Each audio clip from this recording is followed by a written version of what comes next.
Live. Shalom.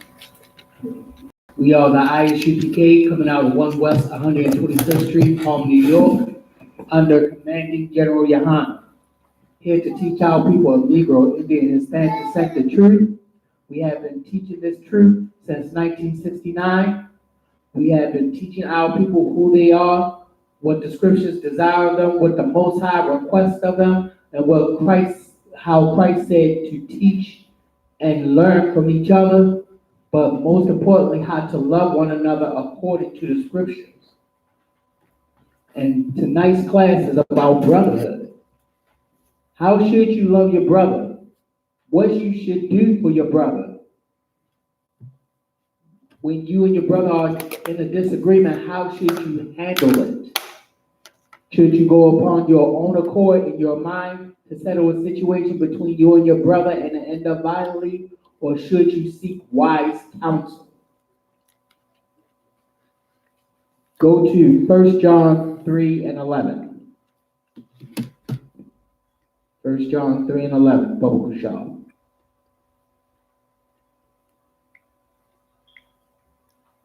Let me know when you got it.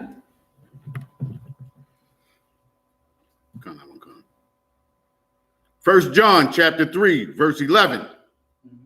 For this is the message that ye heard from the beginning. This is the message that you heard from the beginning. One of the messages that you heard from the beginning that the Most High was telling Israel to do was to love one another. How do you think a nation becomes strong? You don't see the Chinese not saying that they don't love their people. You don't see them fighting against their brother, and if they do, guess what? They have somebody in charge of them to tell them what to do and what not to do, and to abide by the laws of their people. But with us, because we want to be hard-headed and not trust in the Most High, we put violence on one another, we hate one another, we abandon one another. But the scriptures say another thing. If you love the Most High in Christ, guess what? You are going to love your fellow Israelite, your fellow brother, the people of your nation. You cannot build on hating your brother. You don't see the Chinese or the Japanese or the so-called white man out there fighting each other and talk about, I hate you. They come together when it comes to us. And guess what? When they pull their resources together, they try to extinguish us because why? You can only be as strong a link towards your brother if you work together, if you love one another. You don't see the Chinese putting smear campaigns against each other. What you do see them do, even if they can't stand each other, they work together and they come together, pull their resources together. So it says, and this is the what? For this is the message that ye heard from the beginning. And this is the message that you heard from the beginning. Go ahead. That we should love one another. That we should what? That we should love one another. So this message that the Most High had been telling Israel is that we should love one another from the beginning. The so-called white man comes in and tries to divide us, call us Negro, Indian, Hispanic, Black, wetback, call us all these names so that we can hate each other. We got our own brothers on the same island, Simeon and Levi, which is the Dominicans and the Haitians hate one another because one speaks French and the other speaks Spanish. It's not that they can't understand each other, because check it out. That's why you got language interpreters.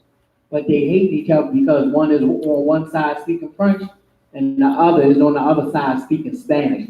They brothers on the same island. That's in Genesis the 49th chapter. They tell you Simeon and Levi are what? Brethren.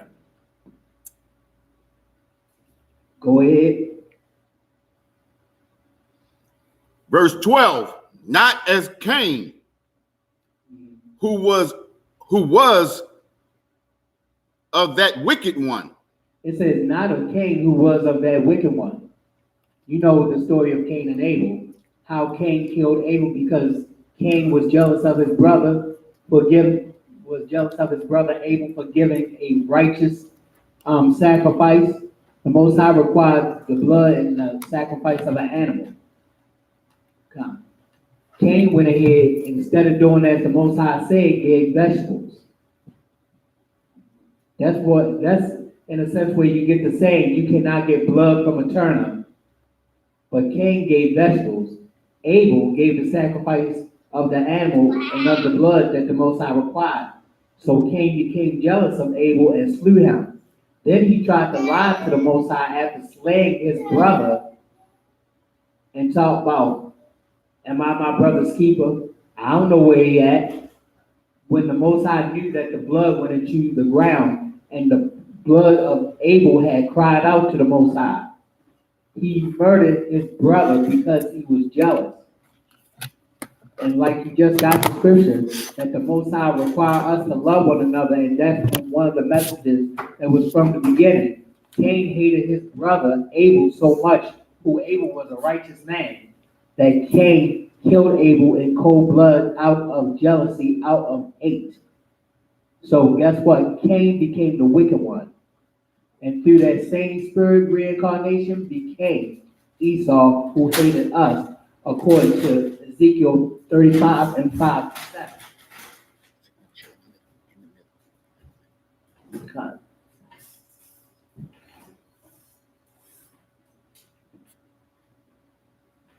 Go ahead. And slew his brother. And did what? And slew his brother. And slew his brother. Now, you got a lot of Christians who will tell you that, oh, yeah, he slew his brother. But do you know the difference between kill and murder? If Cain slew his brother, and the Most High is speaking about it in the scriptures, because Cain hated his brother, there must be something wrong in that. The difference between kill is that you might have to defend your family. You might have to protect yourself. You might have to kill an animal to eat. You might have to defend your family from any kind of hurt, harm, or danger. You might have to fight for your nation in order for to survive. You might have to take up arms just to protect what you see valuable and what you deem as a treasure, which could be your kids, your family, your wife, your nation, your brother, your sister. That's righteous if you kill. But to murder, which is in cold blood after your own lust. It's even in the Hebrew, Exodus 20 and 13. It doesn't mean thou shalt not kill. It means thou shalt do no murder, which is la'atarat. That is kill in Hebrew. That is murder in Hebrew. Kill in Hebrew is la'aharab. And when you kill, you're doing after your own lust, because you might be jealous, because you can't control your emotions. So you get overly mad and murder somebody without reason. You're wickedly dealing with your own lust to do that person in because they did something better than you, or they did as they was instructed to and got rewarded. So what you gonna do? You gonna take them out because you hated what he done. Go ahead. And wherefore slew he him? And wherefore slew he him? Cain slew Abel because of jealousy and hate for his brother. The Most High did not require that. That's why he wanted to see what Cain said, even though the Most High knew what was the answer. Because why? He slew his brother in cold blood because of his own lust of hatred for his brother. Just like Esau tried to slay Jacob because of a perpetual hatred for no reason at all. Esau went ahead and sold his birthright. For what? Red meat and beans. And then Esau sorted out with tears and hate because he hated Jacob of how Jacob got, the birthright.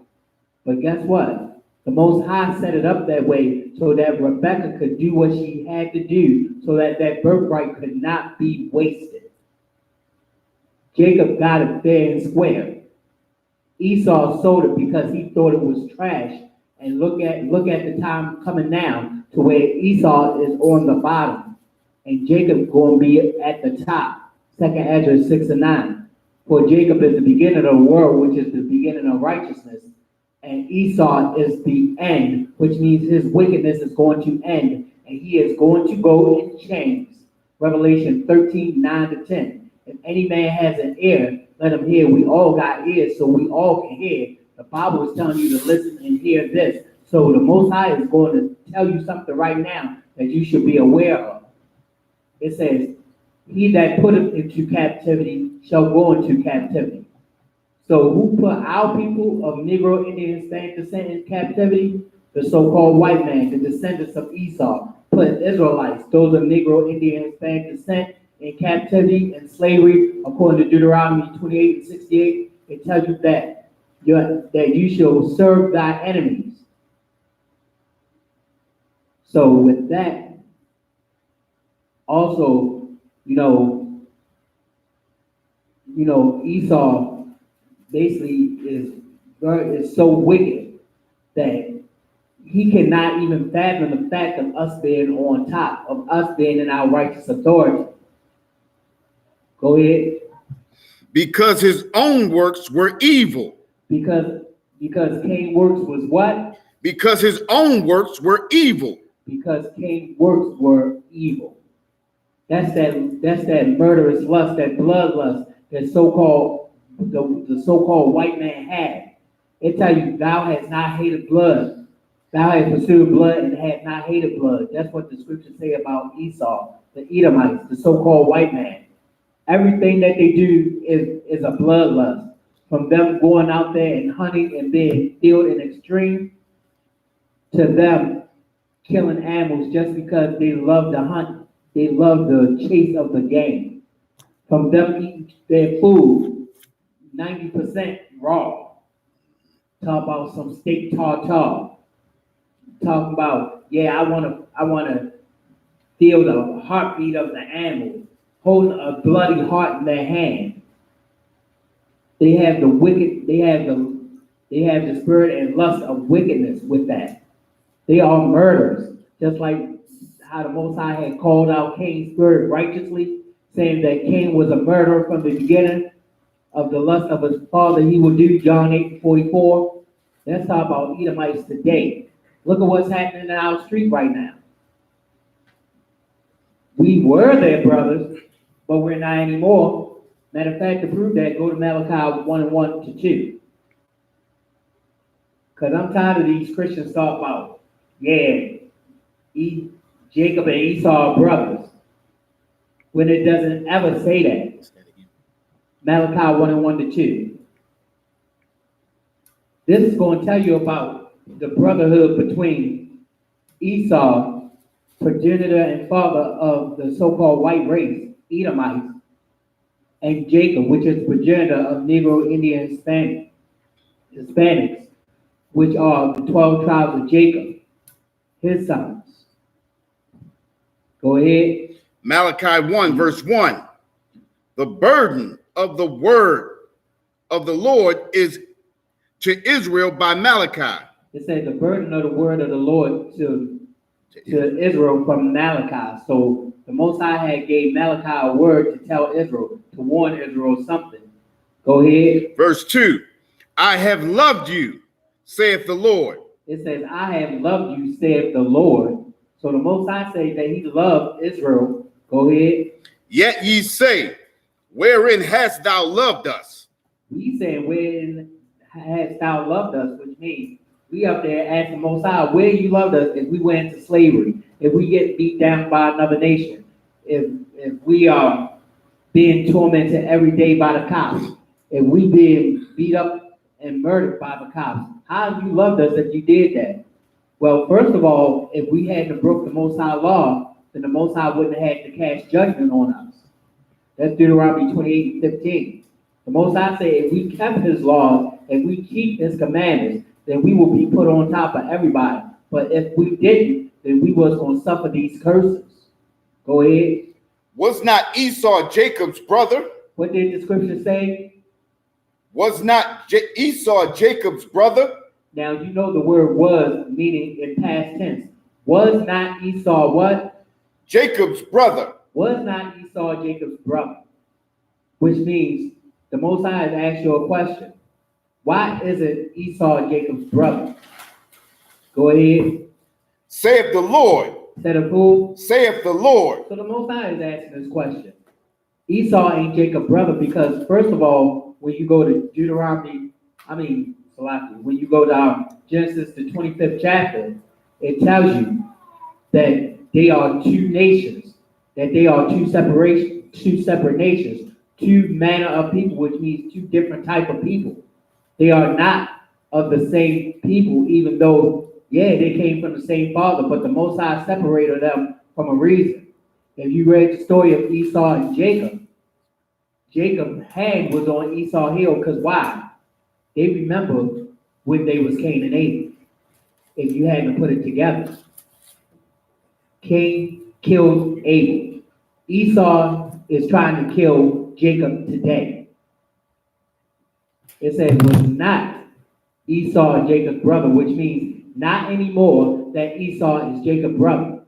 Go ahead.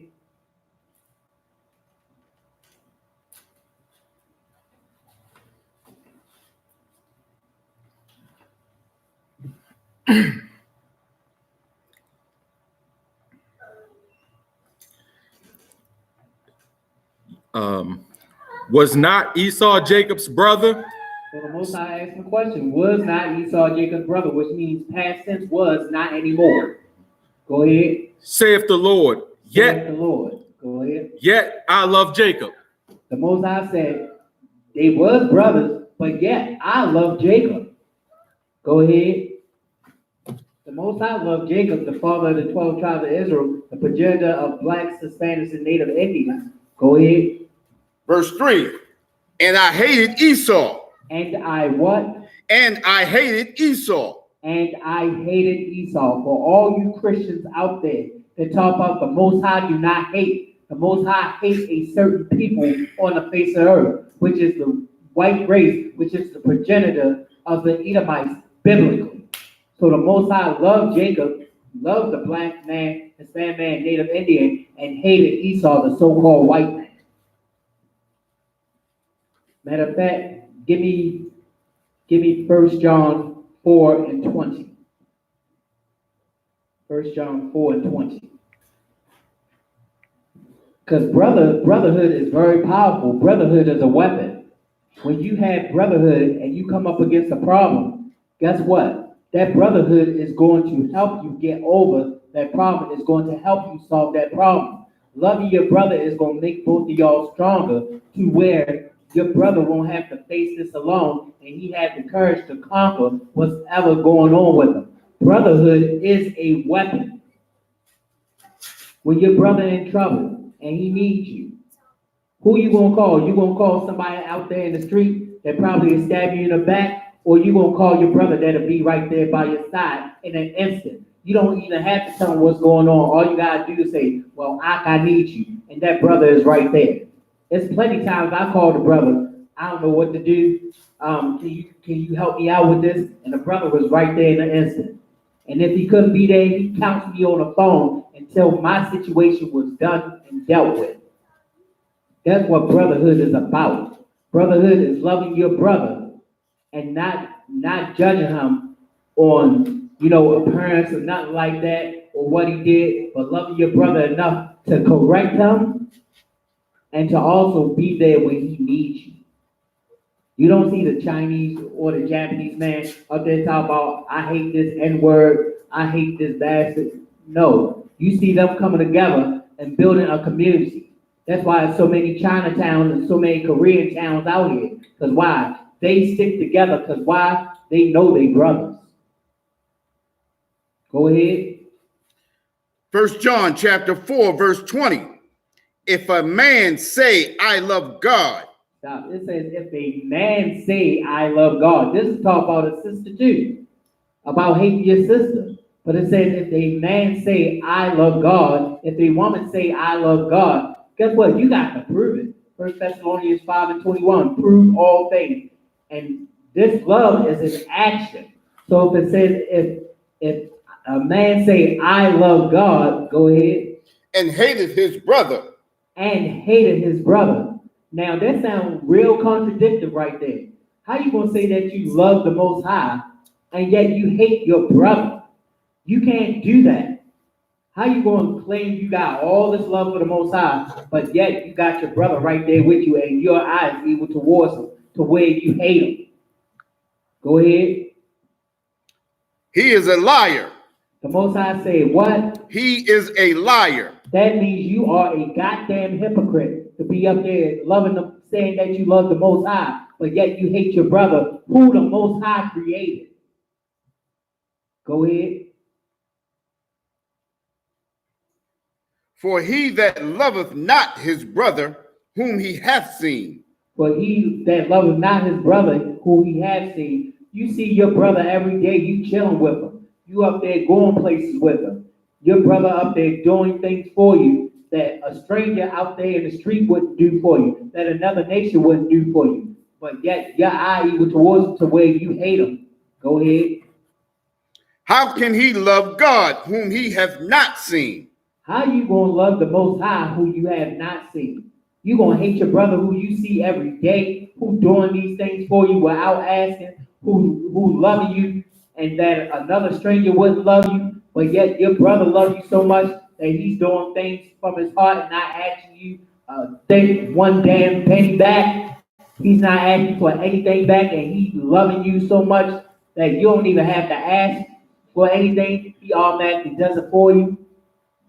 You ain't see the Most High, and you see your brother every day. You hate him. You a goddamn hypocrite. Go ahead. And this commandment have we from him. And this commandment that we got from the Most High. The Most High is going to tell you this order that we have from him out of the Bible. If any man speak, speak as the oracles of God. 1 Peter 4:11. So if you're going to follow a commandment, follow what the Bible is saying and know this. Go ahead. That he who loveth God loveth his brother also. That he that loveth God, you love the Most High. Love your what? Love his brother also. Love your brother also. If you claim and profess out your mouth that you love the Most High, you're going to love your brother also, because the Most High created your brother to be in this world and to be by your side when you need him. You can't be a hypocrite like the churches do. That pastor preaching in that church that the Most High is going to destroy very soon because they are greedy and they are wicked. According to Romans 1:25-32, everything that's in the Bible that's happening in the churches, guess what? The Bible been telling you about it. Acts 7:48. The Most High does not dwell in churches made by hands. So the Most High is not with no churches.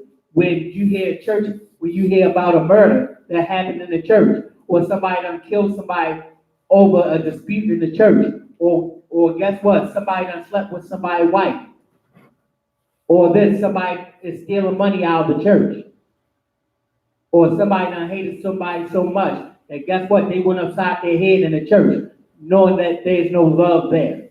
Because why? The Most High isn't there. The Most High does not dwell in temples made by hands. Acts 7:48. Go ahead. Any more? Sir. You can't sit there and hate your brother but claim you love the Most High. You're a hypocrite. What other people is going to sit there and love you like you love yourself? What other nation is going to say, here go my hand, let me help you? But your own people. If you are Negro, Indian, or Hispanic descent, I love you. No other woman on the face of the earth is more better, more prettier, more tempting, more humble, more gracious than a woman from the 12 tribes. I don't care if you evil is all outdoors. It is nothing that will make me choose a woman of another nation. But if you are a woman of the 12 tribes of the nation of Israel, you my flavor. Right. But the scriptures say to love one another. If you are of those 12 tribes, Judah, Benjamin, Levi, Simeon, Zebulun, Ephraim, Manasseh, Gad, Reuben, Naphtali, Asher, and Issachar, the Most High had commanded us to love one another. Give me Matthew 25 and 40, Baba Kushar. You know the reason why we are on the bottom right now and slowly waking up back to the Most High words? It's because we are not loving one another, not doing for each other as the scriptures command. If Christ our brother, if he had hated us, where would we be? We would be up a creek without a paddle. Because why? If Christ hated us, he wouldn't have begged and asked the Most High to have us as his people. He wouldn't have made that intercession, begging the Most High to love us again if Christ had hated us. Matthew 25 and 40. Christ is the greatest brother that ever lived. And under Christ is another great brother, but also who the Most High had chosen as leader, which is Commanding General Yohanan. And he loved everybody that came into the Isupk because why? We are one nation. Go ahead. Matthew chapter 25, verse 40. And the king shall answer and say unto them. And the king shall answer and say unto them. Who was Christ talking to? Because the words are in red. Christ was talking to the Israelites.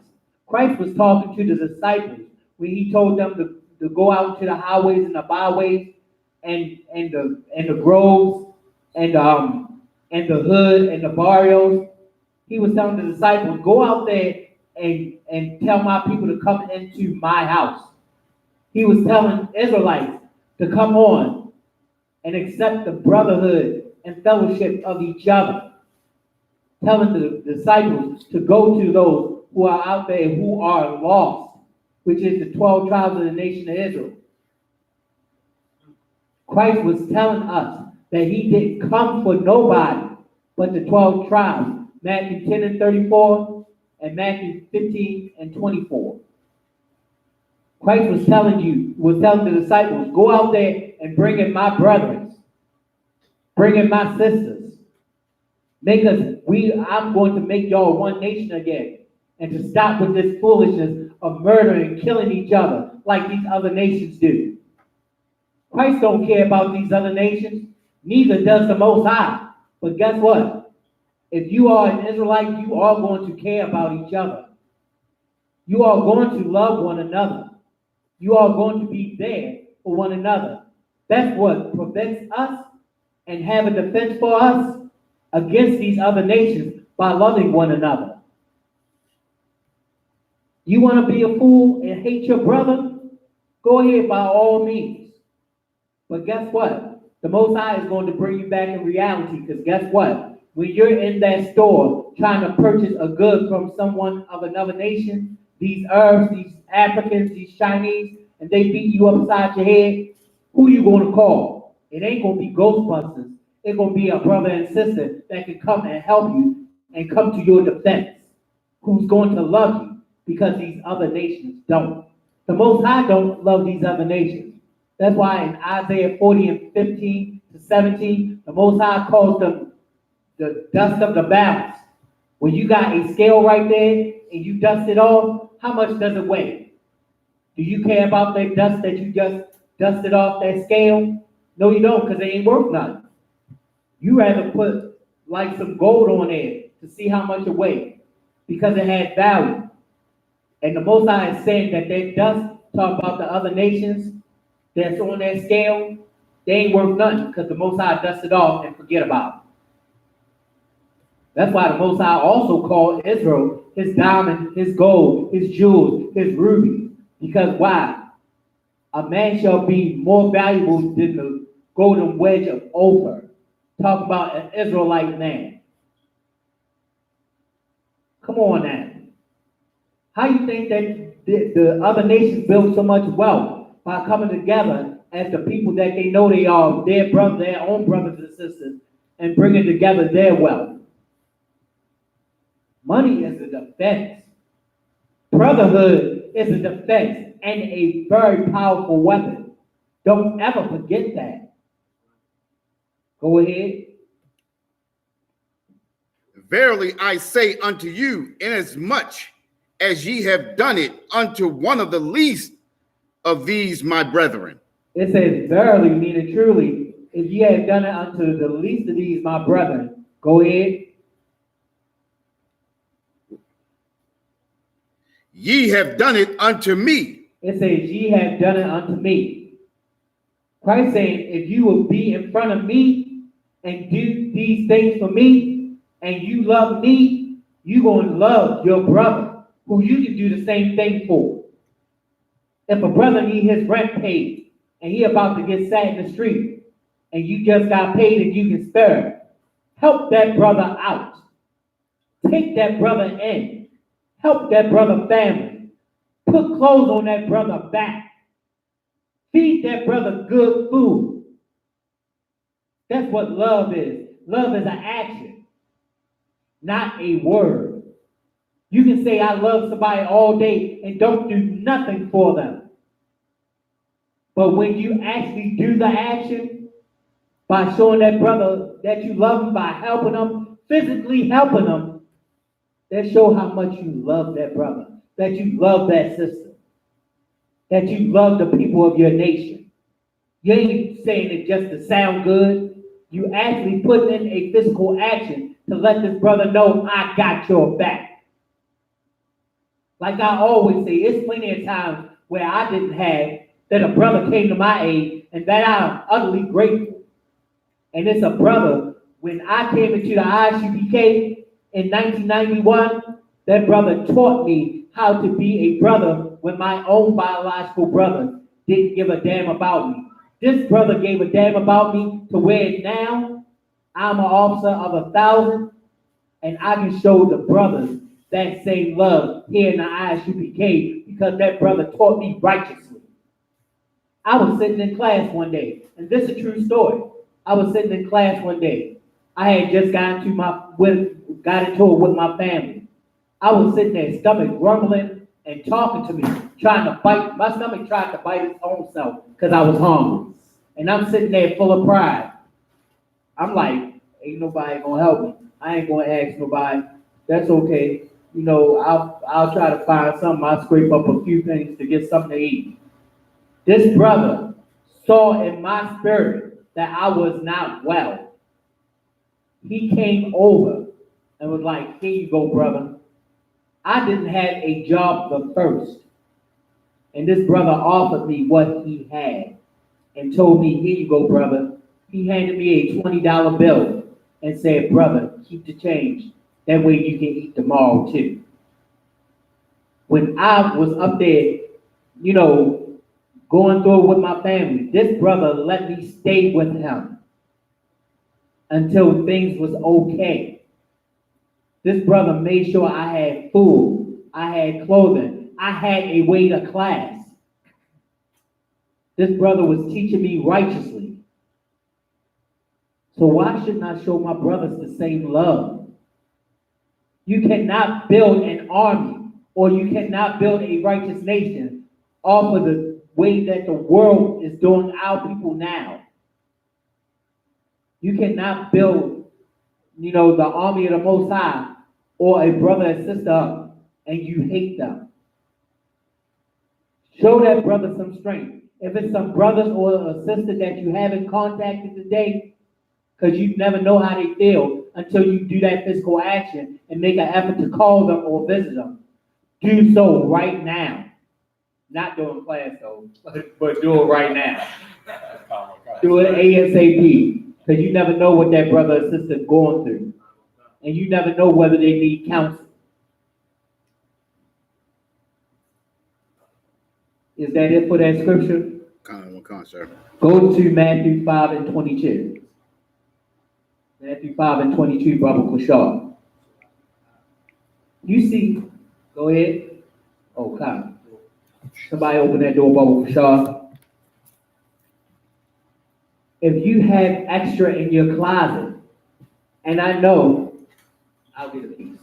Just say me a piece. And also, you need to read. Okay. Oh, come. No problem. Come.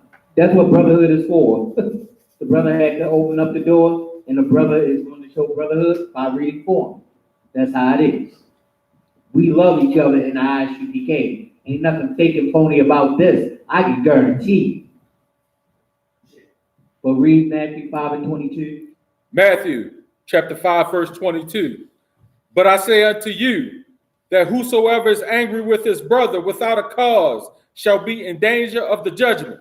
It says, whosoever shall be angry with his brother without a cause shall be in danger of what?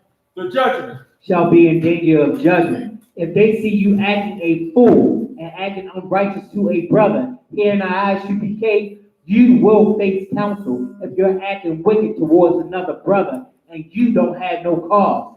Matter of fact, you don't have a cause being wicked towards a brother or a sister in the first place. That isn't love being wicked. Because just like after speaking, this guy came up and talked about how he loved God, how he loved this, how he loved the Most High. But guess what? I asked him the question, what is the love of the Most High?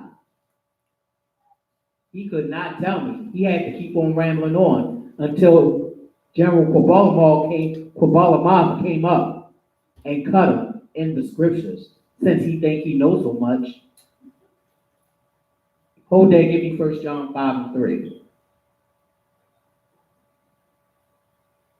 Because it don't make no sense that the Christian church up there always talk about, I love this, I love that. This is love, that is love. But what is true love according to the scriptures? Go ahead. 1 John chapter 5, verse 3. For this is the love of God. For this is the love of what? The love of God. For this is the love of the Most High right here. Go ahead. That we keep his commandments. That we do what? Keep his commandments. That we keep his commandments. What does the Christian church have to say about that? That's because they don't know the damn Bible. If they knew the love of the Most High in Christ, they wouldn't be having bull roasts. They wouldn't be having crab and shrimp and lobster dinners, eating sea roaches. Because guess what? You got a roach on land that goes throughout your cupboards. Everybody has it. Don't act like you don't. And you got roaches in the sea, which is that crab, shrimp, and lobster that eats the excrement of the animals and keep the sea clean. If the churches knew the love of the Most High, then they would do what? Read it again. Keep his commandments. They would keep his commandments. The churches don't know love because why? They don't keep one commandment of the Most High in Christ. How the hell you going to church on a Sunday when that ain't even the Most High holy day, which is Saturday, Shabbat, the Sabbath, which means to rest. Go ahead. They keep the commandments of tithes. Exactly, they keep the commandments of tithes, though.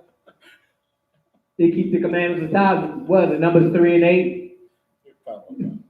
Go ahead. So basically, sir, they keep the commandments when it's beneficial to them. Exactly. They do what is beneficial to them and don't do nothing that the Most High have taught them. Christ said that we should love one another. That's a commandment. Why in the church, the pastor up there telling you, well, if that brother offends you, all you got to do is turn to him and give him the hand and don't speak to him ever again because this is the overflow. This is the month. That is a bunch of BS. That's right. There's so much wickedness in the church. You so busy thinking about what that wicked pastor said, not breaking down one scripture according to the Bible, Isaiah 28, 9 and 10, precept upon precept, line upon line, here a little and there a little. You up there focusing on the pastor. You ain't seeing that he's sleeping with your teenage daughter. You ain't seeing him up there laying around the baptism pool, and he's looking at your daughters or your sons and trying to molest them. Look what happened to T.D. Jakes. Look what happened to T.D. Jakes. He all up in the white man world. And the Most High said to separate from the so-called white man. But what happened? He up there shaking hands with him, talk about I love you. He's going to be tormented and the least in the kingdom of heaven. Creflo Dollar said what? Creflo Dollar said it's wicked to keep the commandments.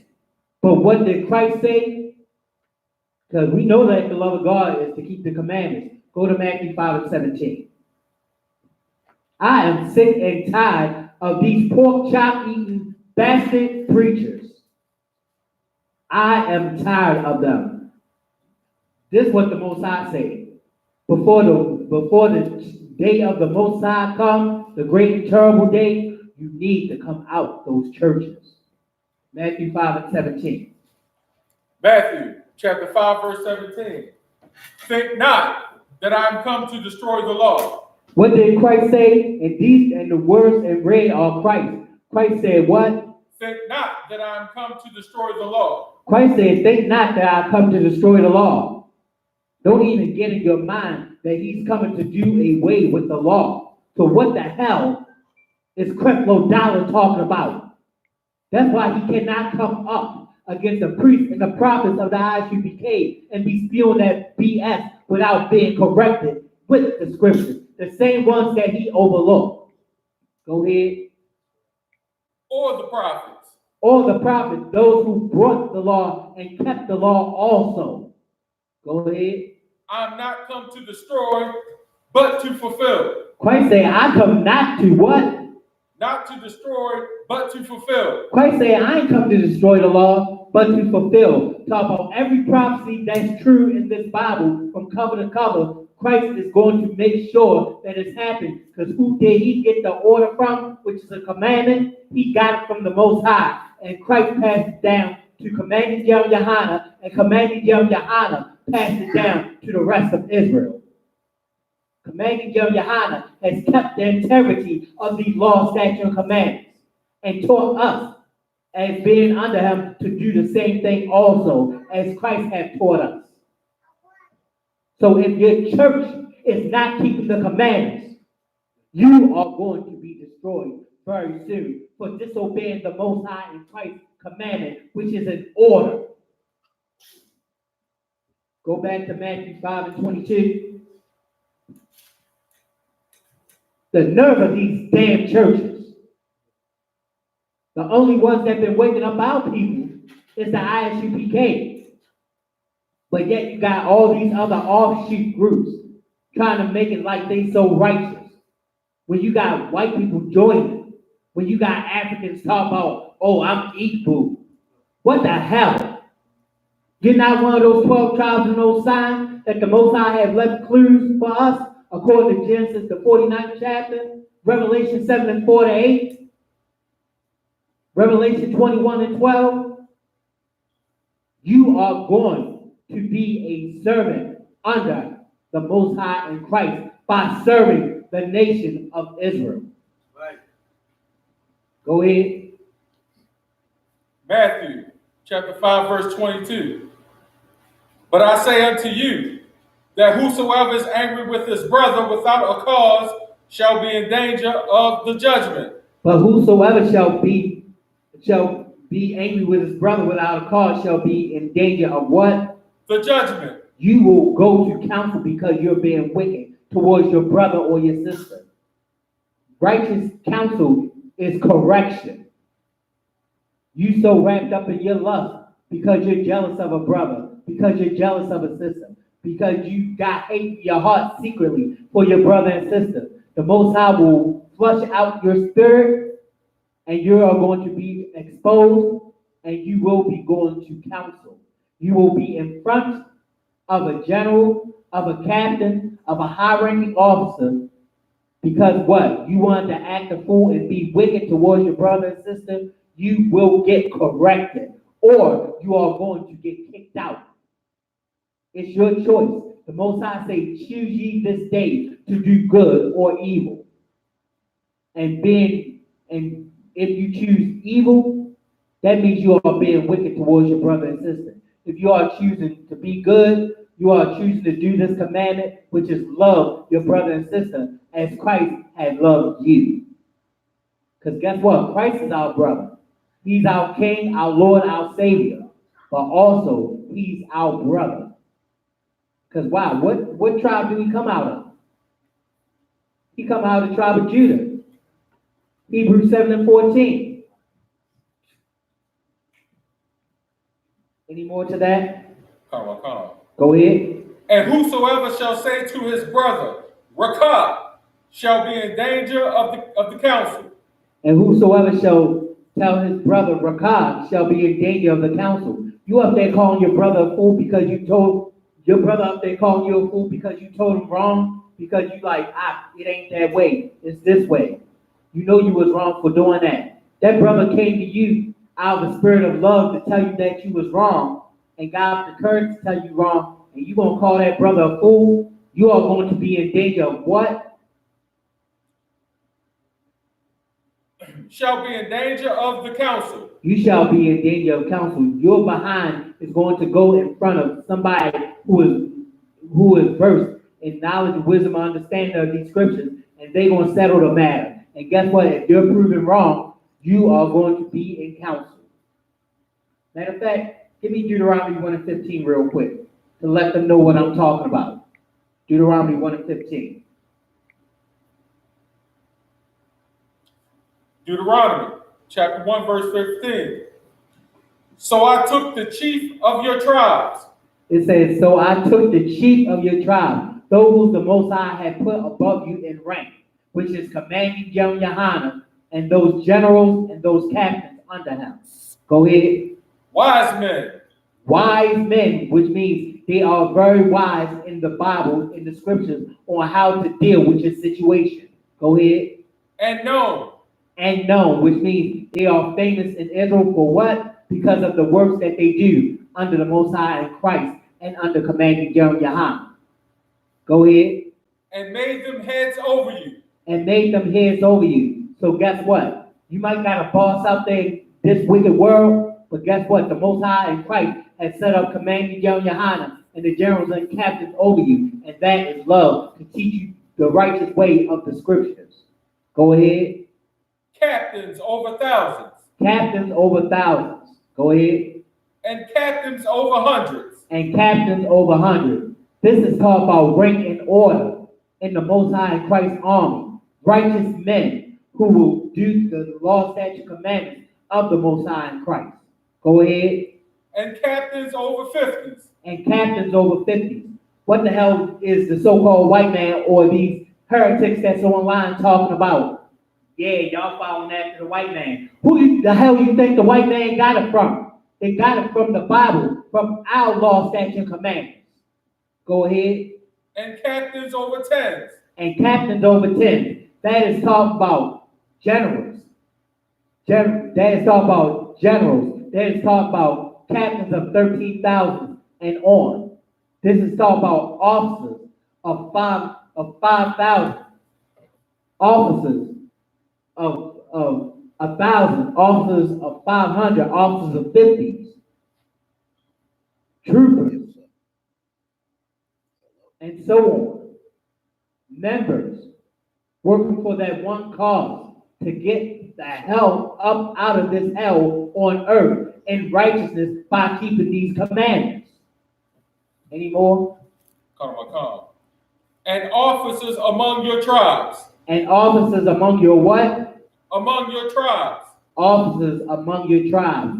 So that is the ranking that the Most High in Christ had for, which is commanding Yohanan, commanding general. That was earned. Generals, that is under commanding Yohanan.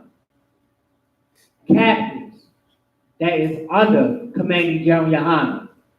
Officers, that is under commanding Yohanan. Troopers, which is under commanding Yohanan. Rank and order in decency, which means a good account of the works that have been done. Is that it on Matthew 5 and 22? Come on. Go to Matthew 18 and 21. Because the Most High is going to tell you right now through the scriptures how to handle your situations. Hold up for a second. Let me make sure.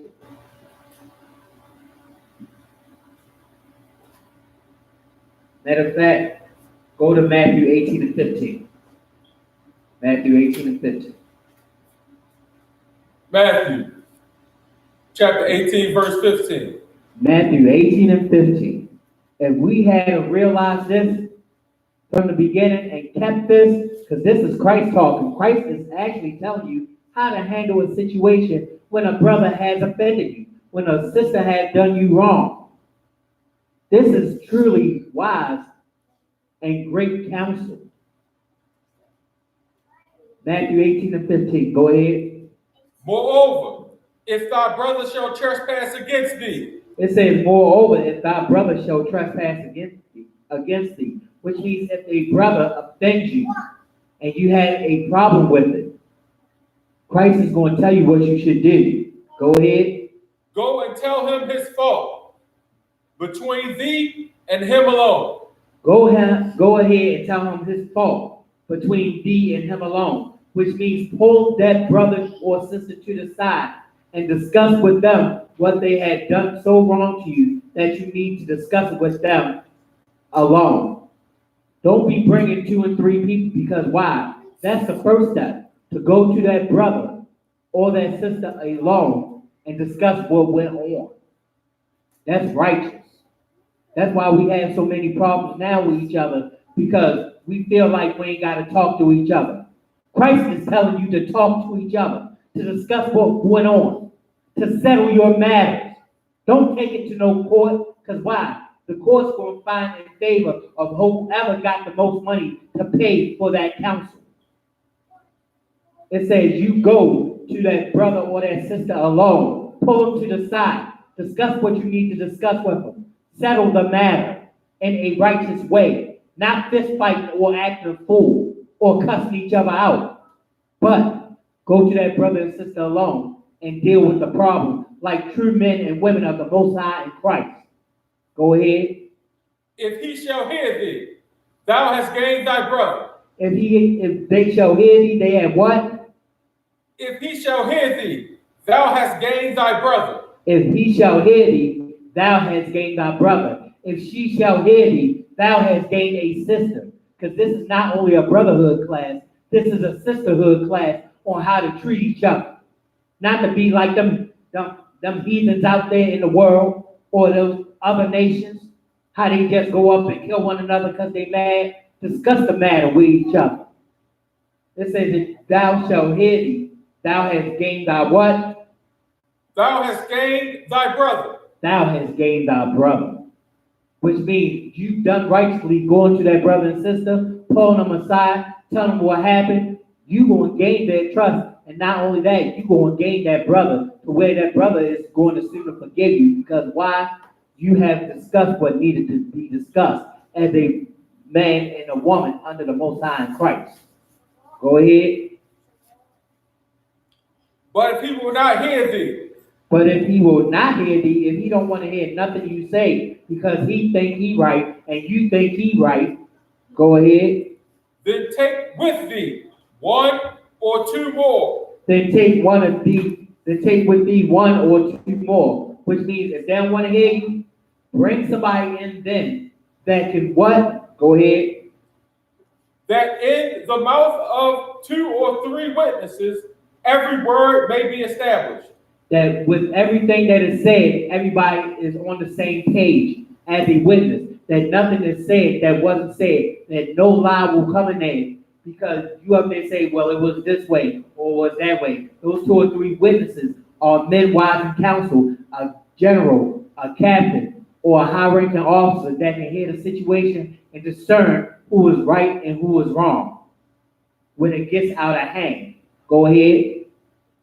And if he shall neglect to hear them, And if he shall neglect to hear them, which means that brother or that sister don't want to hear nothing that you say because they feel like in their heart, because of their pride, that, oh, I'm right and everybody else is wrong, but yet you don't know a damn thing. Go ahead. tell it unto the church. Tell it unto who is head of that school, which is usually a general, a captain, or a high-ranking officer. Go ahead. But if he neglect to hear the church, But if he will neglect to hear the church, if you don't want to hear the wise counsel that general, that captain, that high-ranking officer have, go ahead. Let him be unto thee as a heathen. Let him be unto thee as a heathen. Go ahead. Let him be unto thee as a heathen man and a publican. Let him be unto thee as a heathen man and a publican, which means a tax collector. Who the hell likes a tax collector? Who the hell likes a heathen that hates you? If they don't want to hear the righteous counsel, okay, fine. Guess what? They're going to get kicked out very soon because why? They're not trying to be brotherly to you or anybody else, and they have let their lust take over them to where they're going to be wicked. And then what? Kicked out of the school by not being a true brother or a sister.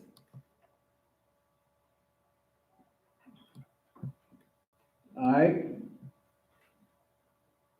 Matter of fact, give me Matthew 18 and 21. Matthew 18 and 21, Baba Kashar. Matthew chapter 18, verse 21. Then came Peter to him and said, Lord, how oft shall my brother sin against me? So this was Peter coming up to Christ and asking Christ a valid question. It says that Peter came to him and said, Lord, how often shall my brother sin against me? How often shall my brother offend me that I need to go to him and forgive him after we done discussed it? The same thing with Matthew 18 and 15. How often am I going to let him offend me to where I got to go to him and discuss this? Because he offended me. Just like I would go to my captain or whoever is over me and be like, well, this brother offended me. I need to talk to him. But, sir, let me go to him first. I can't tell you what happened because I got to go to him first. And we discussed. So how often shall my brother offend me? Go ahead. And I forgive him. And I forgive him. Because out there in the world, they don't know what forgiveness is because they haven't been taught righteously according to the scriptures.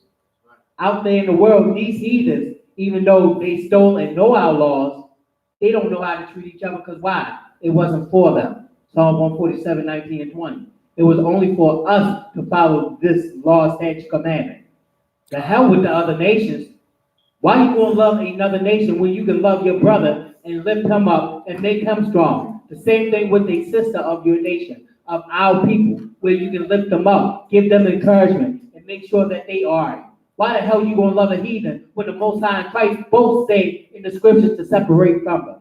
If you going to love anybody, black man, Hispanic man, Native Indian, love your goddamn brother. I don't love nobody of another nation.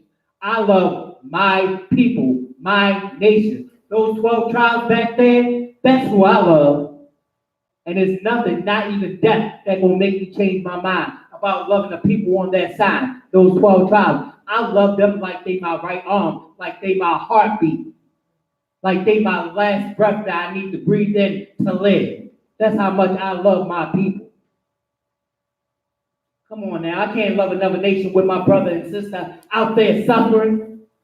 I can't love another nation when I see my brothers in Venezuela, in Guatemala, to Panama, in the Dominican Republic, up there suffering, being murdered and killed in the street. Same thing with my brothers in Haiti. Same thing with my Haitian brothers, with my Dominican brothers. All these brothers there, Argentina to Chile, my Seminole Indian brothers, my Gadite brothers, my Cuban brothers, my Mexican brothers, my Haitian brothers, my Dominican brothers, my Puerto Rican brothers. Shout out to Captain Osh and every other Puerto Rican out there. My black brothers of Judah. Come on now. Why would you love another nation? When the Most High say in Psalm 83 and 3 to 18 that they have made a tumult against you and they hate you to take the name of Israel out of remembrance. Why do you think the UN is established? The UN is established to work against our people of Negro, Indian, and Hispanic descent. Why do you think we don't have a seat up there? Because the Most High already said it. that the world hate you and love not the world. That world is talking about those other nations out there. But one world that you should be loving is the world of Israel, according to Isaiah 45 and 17. That's who the world that Christ was talking about. That's who Christ was always talking about from cover to cover in these scriptures. The world of Israel. Matter of fact, give me Isaiah 45 and 17, Bubba Shaw. Because the word world means age or society. And that one age or society that Christ was always talking about, bragging about, told the disciples to go to is the world of Israel. Somebody read. Isaiah chapter 45, verse 17. But Israel shall be saved. Who? But Israel shall be saved. Meaning for only Israel shall be saved. Because who was talking? Who was talking? Isaiah is talking, but it says, but Israel shall be what? Shall be saved. Shall be saved. The same thing in Romans 11 and 26. Romans 11 and 26. All Israel shall be saved. So this is talking about Israel. It says, but Israel shall be saved. Go ahead. In the Lord with everlasting salvation. With everlasting salvation. So Israel is going to be saved with everlasting salvation, which means salvation taken from all hurt, harm, and danger. And it's going to be never ending. Because why? The Most High loved Israel. Go ahead. Ye shall not be ashamed, nor confounded. It says, ye shall not be ashamed nor confounded. Why are you going to be ashamed? Because we are the Most High people, and we are going to have some pride of loving one another. You are not going to be ashamed because you know your nationality. We are not Haitian. We are not Dominican. We are not black. We are not North American Indian. We are the 12 tribes of the nation of Israel, of Negro, Indian, and Hispanic descent. Those names, Negro, Indian, and Hispanic, that is only to let you know who, as a clue in the Bible, of who Christ and the Most High is only for. By using modern names right now. But those 12 tribes, Judah, Benjamin, Levi, Simeon, Zebulun, Ephraim, Manasseh, Gad, Reuben, Naphtali, Asher, and Issachar, those are the 12 tribes. Those are Negro, Indian, and Hispanic descent. Go ahead. World without end. What did the Most High say that Israel was? World without end. What's the world that Christ came for in John 3:16? Go ahead.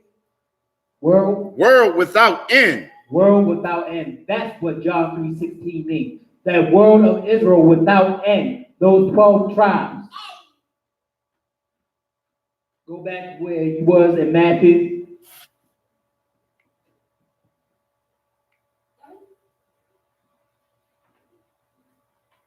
You should be in Matthew 21. Read that again. Matthew 18:21.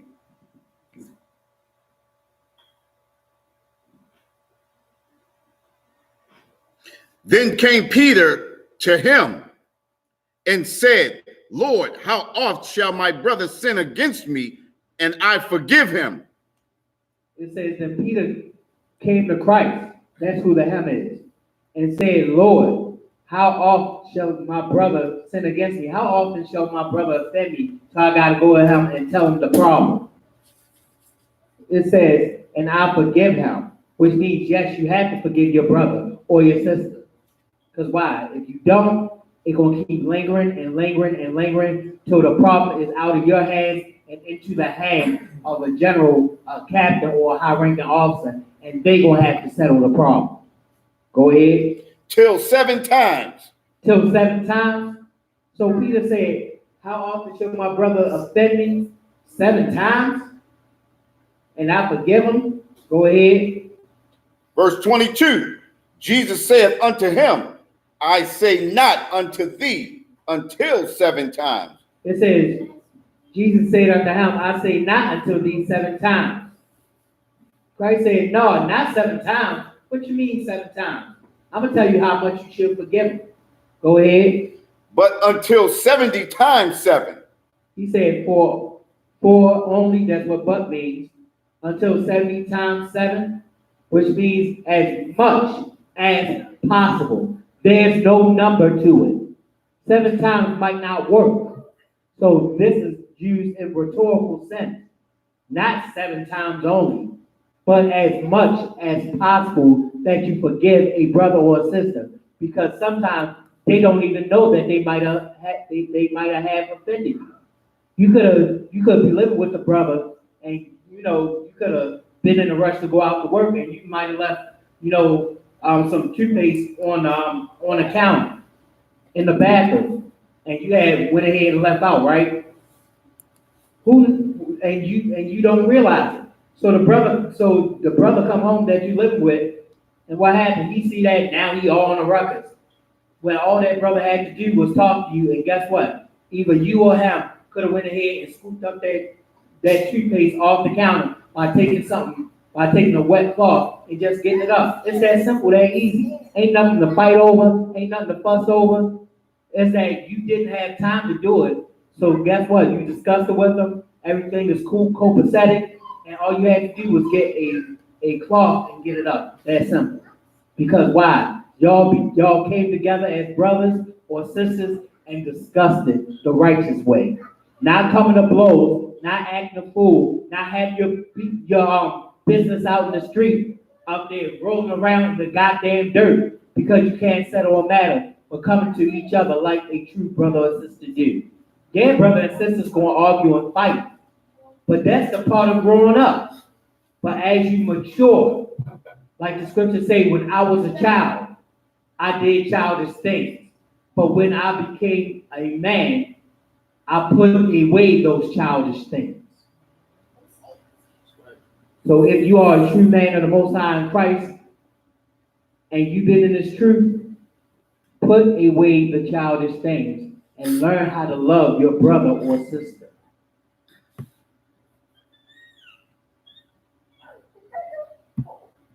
Okay? Go to Luke 6:31. Baba Kushal. Luke 6:31.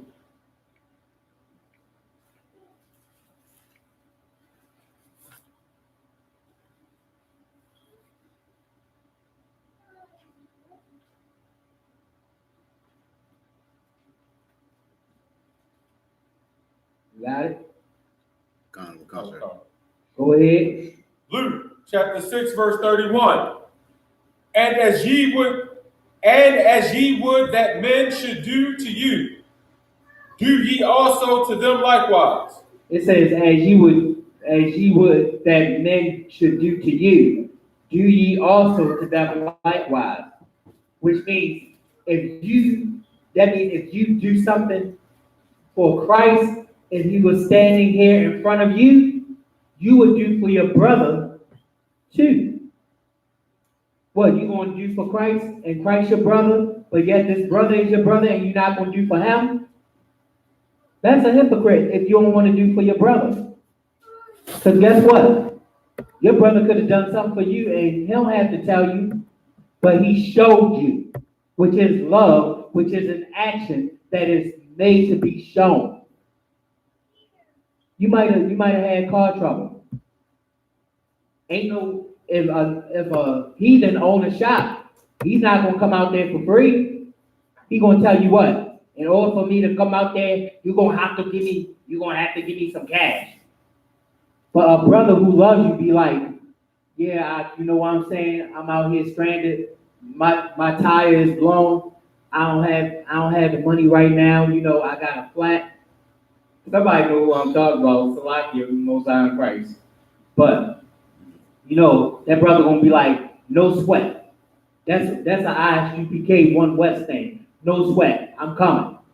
And the brother got a tire for you, or the brother got that fixer flat for you, to where until you can get a new tire, or he got that donut for you that you can put on your vehicle and get to where you're going. That's love. To where a brother might call you up with a problem, and I know you tired, you might have came from your slavery, you might have been working hard, and that brother definitely need counsel, and that brother calling you 1:30, 2 o'clock, 3 o'clock in the morning because it's been on his mind and it's bothering him. Pick up the goddamn phone. their sister in need of some counseling right now and need to talk to you, but it's going to be somebody wise and counsel with that one. Trust that. But you know, a sister might need to hear another sister voice for that encouragement. Pick up the goddamn phone.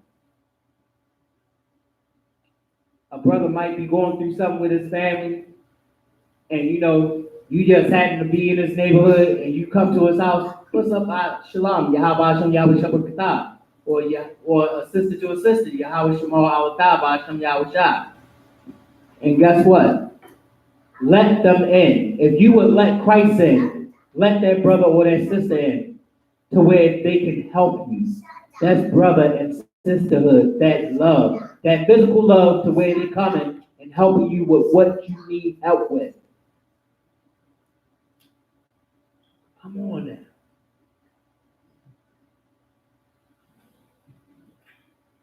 Hold up for a second. Bubba Kushal.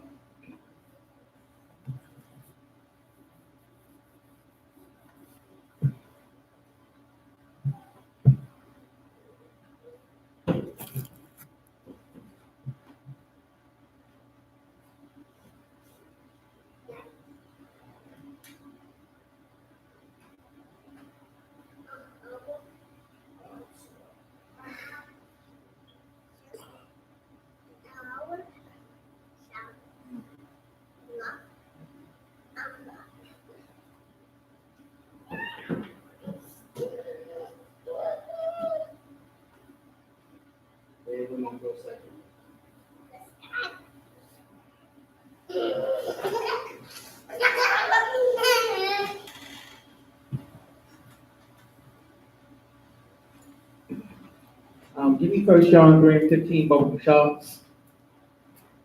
Because I'm going to reiterate this again.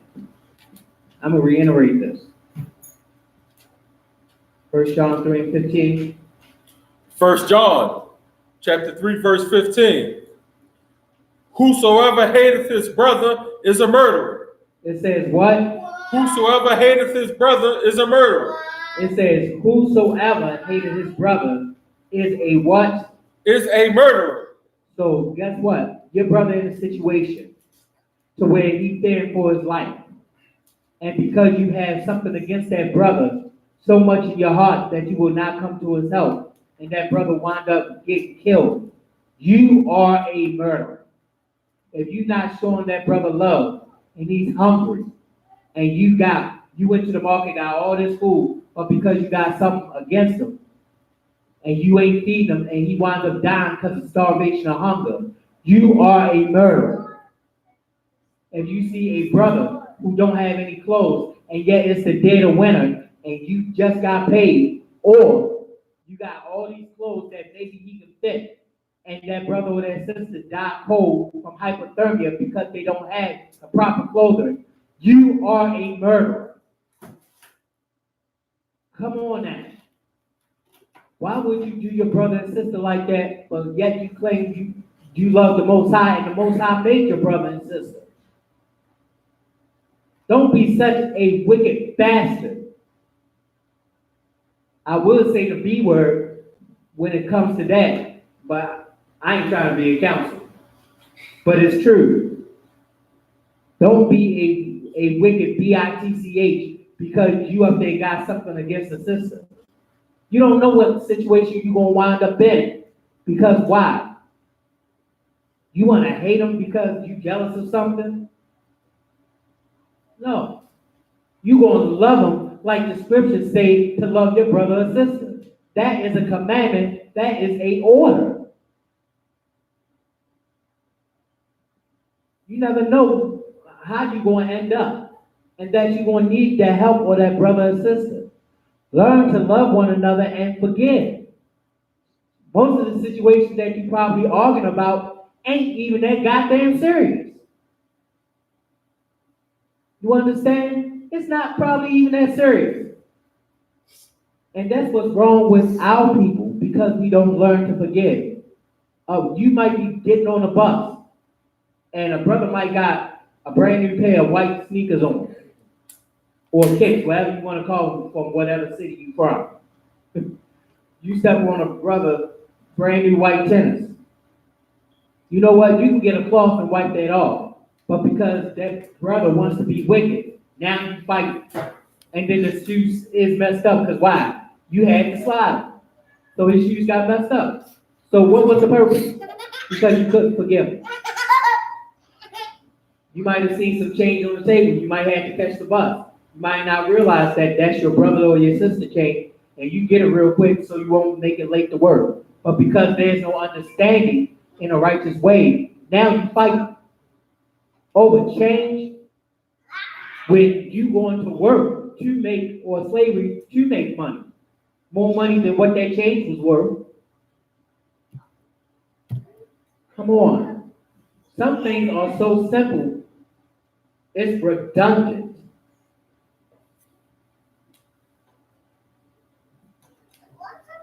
Matter of fact,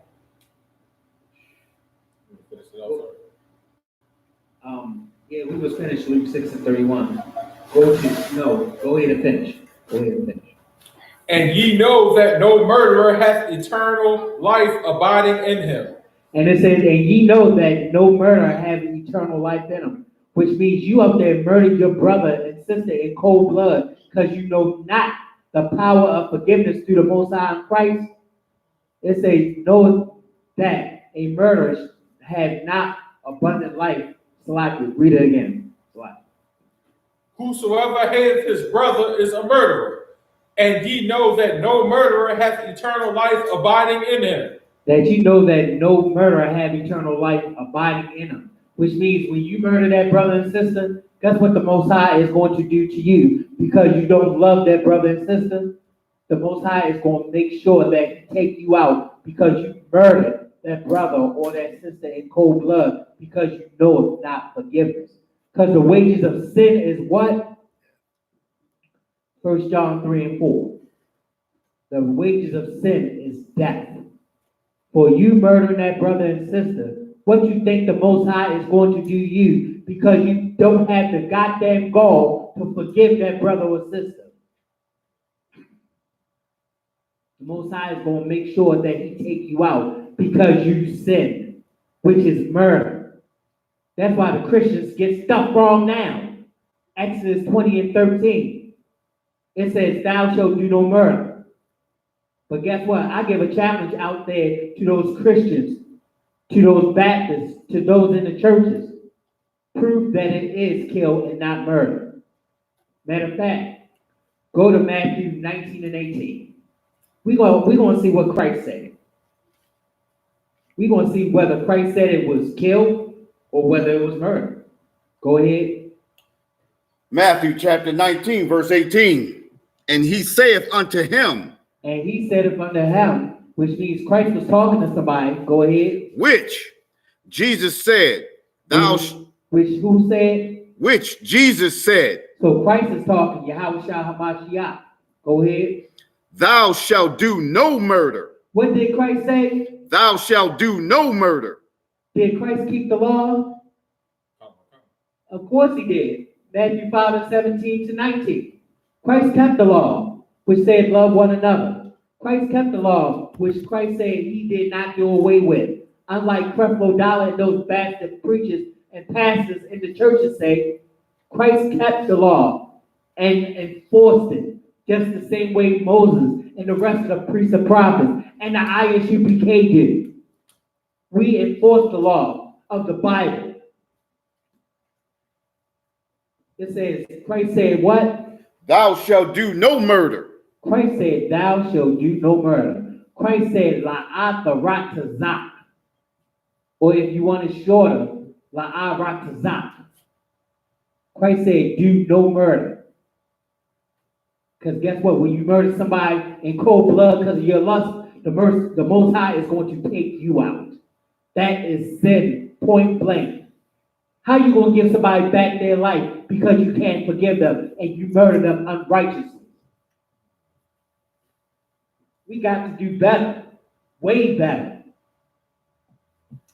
Anybody in the sound of my voice, if you one of the 12 tribes of the nation of Israel, I love you.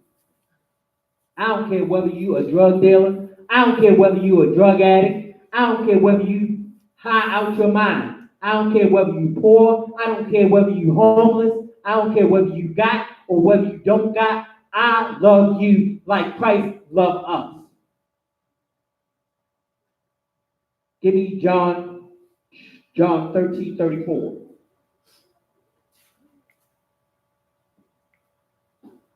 And I'm gonna tell you, a lot of captains, officers, and generals above me, when I mess up, they show me love by correcting me, by making sure that I'm on point. Because love is correction also. By making sure that I do my job. Of course, I'm gonna get chastised because I might have not done everything I'm supposed to do. But the thing is, if they love me, they will correct me. And they will show me the way to do it. You up there bearing down on a brother, not showing him love because you got that rank and authority. You browbeating him at every turn because you got something secretly against him. How would you like it when the Most High send somebody higher in rank than you and beat you down, browbeat you at every turn and twist that you make? Somebody on you, bearing down on you. You wouldn't like that, would you? So show that brother love by correcting them, but also showing them and telling them where they went wrong. Discussing where they went wrong so that they could be better. When I mess up, generals and captains and officers above me show me love by correcting me. If you don't correct that brother and sister, you are becoming slowly a murderer. Go to John 13:34, Baba Bashar. John chapter 13, verse 34. A new commandment I give unto you. Who's talking right here? Christ. Christ is talking, right? He said, a new commandment that I give unto you. Let's see what this new order is. Let's see what this new commandment that he's given us. Because Christ gives orders. Because nobody is above Christ except for the Most High. So Christ has given us a new commandment, a new order. Go ahead. That ye love one another. What did Christ say? That ye love one another. Christ said that ye love one another. That you don't have that hate for that brother. That you don't have that hate for that sister. Christ said, I command you, I'm giving you this order to love one another. Because if you know anything about the scriptures, the only way that we survived when we broke the Most High law is that we loved one another. Without us loving one another, us being those 12 tribes, there will be no 12 tribes without that love.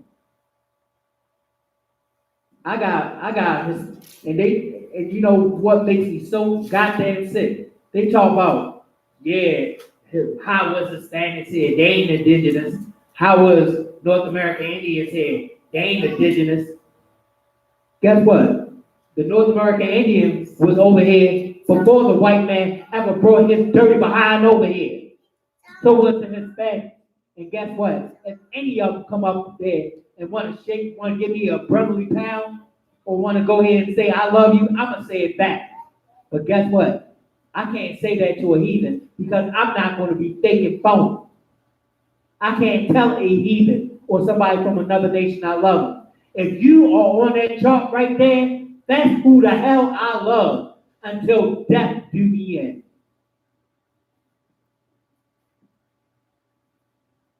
Any more? Come, sir. Go ahead. As I have loved you. As I have loved you. The same way that you love that brother and sister is the same way Christ loved you. Christ didn't hate a brother and sister. Christ was trying to save the 12 tribes. These brothers and sisters out here who are lost. Because the scriptures tell you that Christ came to those who were lost. And that's the 12 tribes of the lost sheep of the house of Israel. Go ahead. That ye also love one another. That you also what? That ye also love one another. that ye also love one another. This is a commandment of Christ, that you love one another. And you see how it's being reiterated over and over again. Learn how the hell to forgive each other. We're not going to survive if we don't love one another. Matter of fact, hold that, give me Zephaniah 2:1. That's one of my favorites. That's one of my favorites. And this is showing you brother and sisterhood right here. Zephaniah 2:1. I love that scripture. Just like I love my brothers and sisters of the Isupk and of the 12 tribes. Somebody read?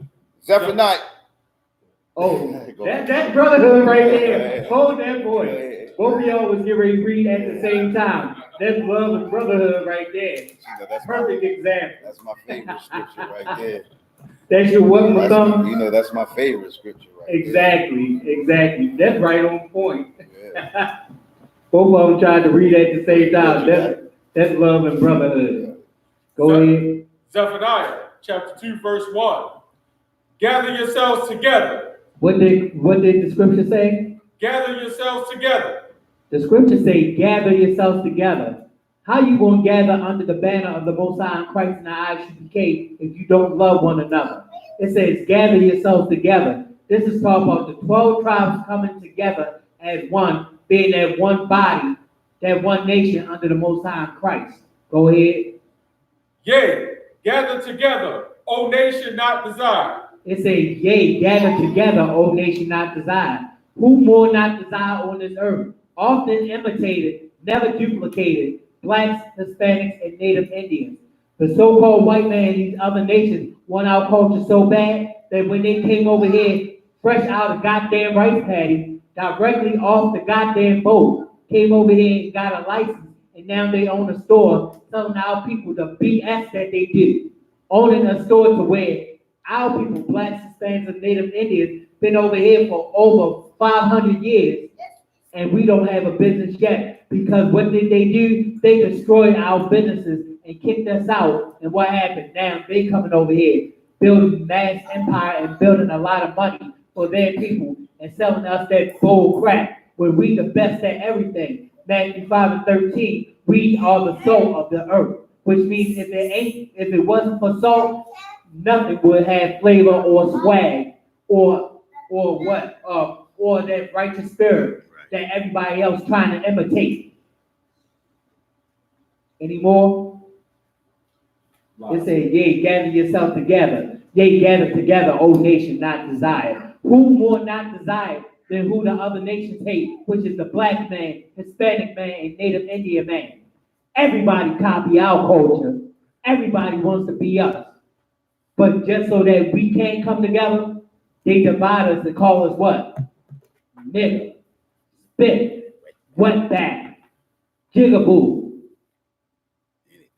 Man, come on. Since we got so much flavor, if blacks, Hispanics, and Native Indians would gather together and get the hell out of America right now, America will fall within 1 hour. The Most High said he was going to destroy Babylon, which is America, and Sodom and Gomorrah in 1 hour. When Christ gathered us up and put us on those chariots, that's love. The Most High is going to pay America back, going to pay these other nations back, along with Christ, for what they've done to us. That's in Revelation 13 and 10.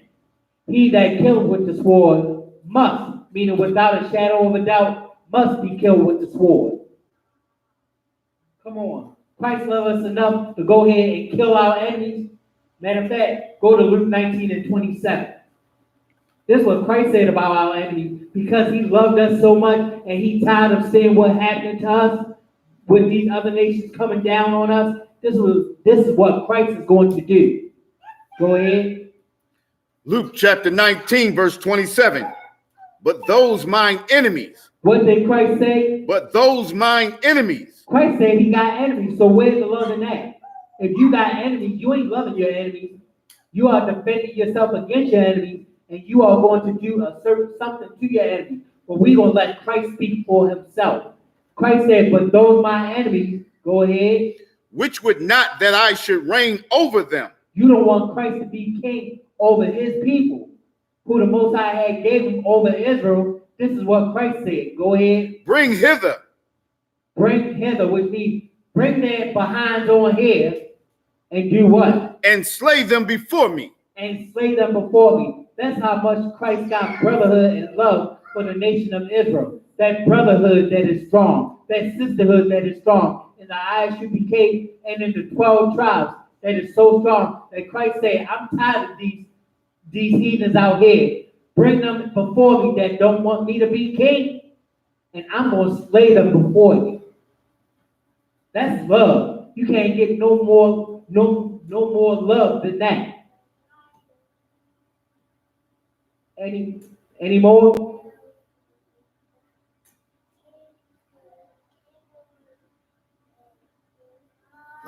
Lie, sir. Okay. Then we do John 13 and 35.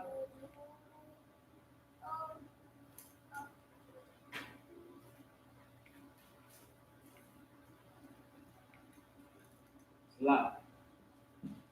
Give me John 15 and 12. John 15 and 12. Time check. Salaki, sir. Huh? Didn't do 13:35. John So 13:35. you can drop that. Give me John 15 and 12.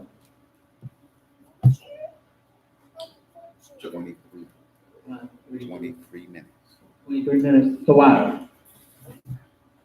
Give me John 15 and 12. John chapter 15, verse 12. This is my commandment. It says what? This is my commandment. This is Christ talking. Christ says, this is my commandment, which means this is the order that I'm giving you right now, today, and forever. Go ahead. That ye love one another. That you do what? That ye love one another. Nah, like the church is like, if that brother hates you, you hate him back. But what did Christ say? That ye love one another. That ye love one another. Go ahead. As I love you. That I have loved you. So Christ said, if he loved you, you love that brother also. If he loved you, you love that sister also. Ain't no hate got a space in the Isupk or in the 12 tribes. Read verse 13. Verse 13. Greater love hath no man than this. It says, greater love hath no man than this. So Christ is saying, this is the greatest love that you could ever do. Go ahead. That a man lay down his life for his friends. That a man laid down his life for his what? For his friends. For his friends, meaning his brothers of his nation, of his people, of his nationality. Like Paul had stated in Romans 9 and 4, who are Israelites according to the flesh, according to the bloodline, according to our forefathers. That's who you lay your life down for. Not for a heathen, not for somebody of another nation, but for your friends, which are your brethren, the people of your nation. All right. Go ahead. Verse 14. Ye are my friends. What did Christ say? Ye are my friends. Christ said, ye are my friends. Christ come out of the tribe of Judah. Hebrews 7 and 14. So what that means, if he come from the 12 tribes, that means he's your brother.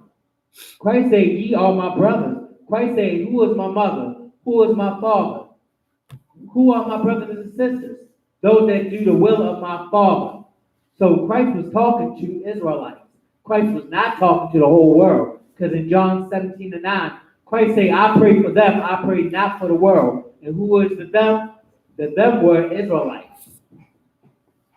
It says, ye are my friends. Go ahead.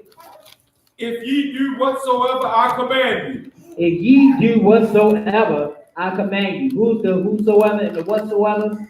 That's Israel. Always. From cover to goddamn cover. I must love saying that word too much because it's just juicy. I don't know why. But, that's to get the point across. And Christ said, not Christ, but Paul said, though I be rude in speech, yet not in knowledge. I like that. What the church is talking about, you can't cuss. You can't say a bad word. Do you know the difference between cussing and cursing? That's another thing.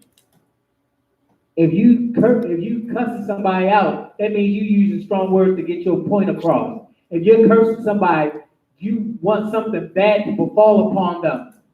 Maybe death, maybe an illness. That's cursing. But cussing is using strong words to get your point across. The so-called white man will deceive you into thinking that one meaning the other is the same thing. Don't fall for it. The scriptures say, let no man deceive you. 2 Thessalonians 2:3-4. Especially that so-called white man. The scriptures say his words are smooth like butter, which means he will deceive you. War was in his heart. But war was in his what? War was in his heart. But war was in his heart, which means what? All the time while he talking good to you and trying to shake your hand with the left hand, guess what? He taking his right hand and got a knife in it, trying to kill you and stab you in your goddamn back. That's why the so-called North American Indians said what? White man speak with forked tongue, which means he got a tongue like a snake and he gonna use it to deceive you. Don't fall for it. Love your people, not his. That's the reason why we want to fight, because why? We learned the ways of the heathen, according to Jeremiah 10:2. And what? We love everything but our own people, which is not love. Give me Mark 12:31.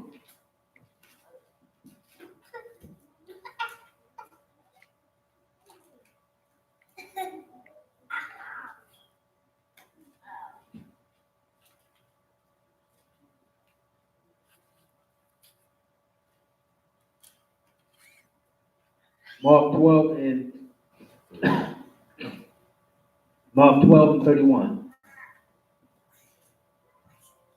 I love this one. Ooh, this is one of my favorite scriptures. My most favorite scripture. Let me see. Matter of fact, yes, start at 29. I love it. Mark chapter 12, verse 29. And hold that right there. Now, I'm going to tell you where Most High is a bad man. I'm going to tell you where this scripture is to show you that Christ said, I'll come in the volume of a book, which means the New Testament and the Old Testament. Because guess what? This what we're about to read is in the Old Testament, Deuteronomy 6:4. Go ahead. Mark chapter 12, verse 29. And Yahushua answered him. And Christ answered them. This was the Christ talking to the Pharisees and the Sadducees and the scribes. Go ahead. The first of all the commandments is. The first of all the commandments is. The first of all the orders is this. Go ahead. Hear, O Israel. The Lord our God is one Lord. It says, hear, O Israel. So that doesn't mean the whole world that Christ is talking to. Christ said, hear, O Israel, the Lord our power. Yahweh is our power, is one Lord. So it goes Shema, Yasha'Allah, Yahweh, Allahaynahu, Yahweh, Akkad, which means the Lord our power, Yahweh our power, is one Lord, which means ain't nobody beside him, according to Isaiah 45:5. The Most High stands alone as the power. Oh, that's right, Zion. Say it again. Say power again. That's right. Yahweh, Allahaynahu. See, it says, teach a child in the way that they should go, and they should never depart from it. That was so right, so on time, Most High in Christ. He up there saluting in the back. I know that's right.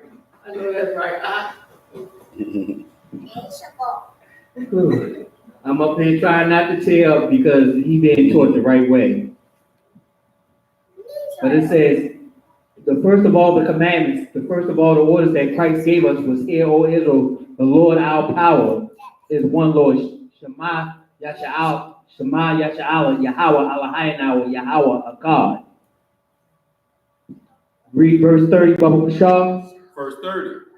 And thou shalt love the Lord thy God with all thy heart. And it says, and thou shalt love the Lord thy power with all thy heart. Talk about your mind. Your mind is your heart.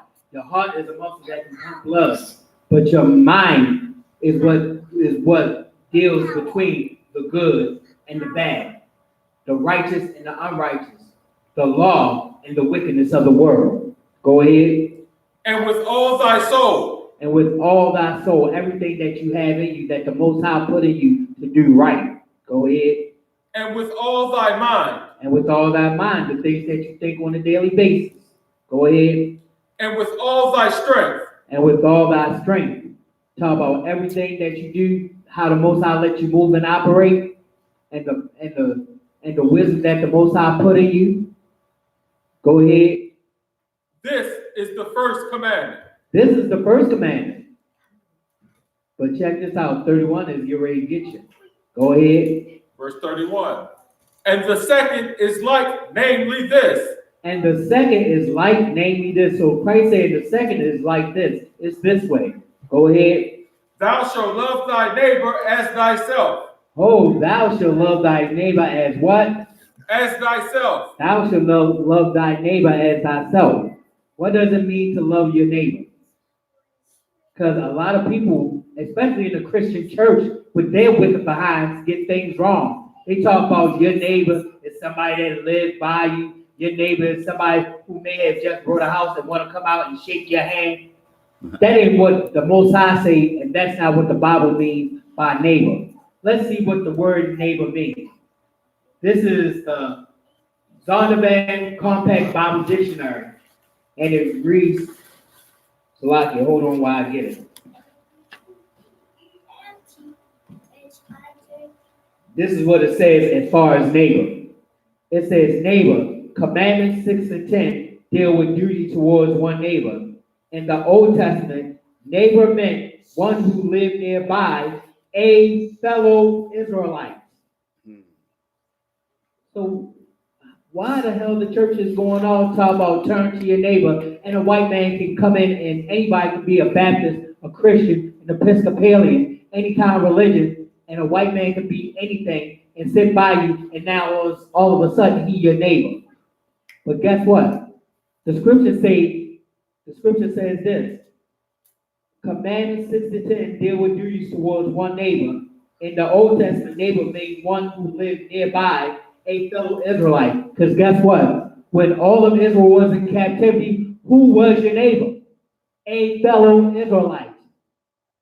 Because guess what? You wasn't sitting by an African, was you, in captivity? You wasn't sitting by no Chinese. You wasn't sitting by no African. You wasn't sitting by no East Indian. You wasn't sitting by no Arab. You were sitting by another fellow Israelite. So guess what? When it says love thy neighbor as thyself, talk about a brother and sister, it's talk about a fellow Israelite. Because guess what? So when Christ said, I am not sent but unto the lost sheep of the house of Israel, he was talking about fellow Israelites. The audacity and the wickedness of the church telling you, black man, Hispanic man, and Native Indian, that your neighbor is anybody that lives near you. When the Bible is talking about Israelites from cover to cover. Never listen to the churches. Where do you think that the pastor and preachers are, our pastor and preachers are at, and how the white man taught them? The so-called white man up and through that. That's why you got goddamn Christianity now. That's why you got that white picture of Jesus Christ hanging everywhere, because the white man done told our black pastor and preachers what? That this is Jesus Christ. That white Jesus Christ is not in the description in the Bible. 1 John 5 and 10, Baba Kushar, real quick. 1 John 5 and 10.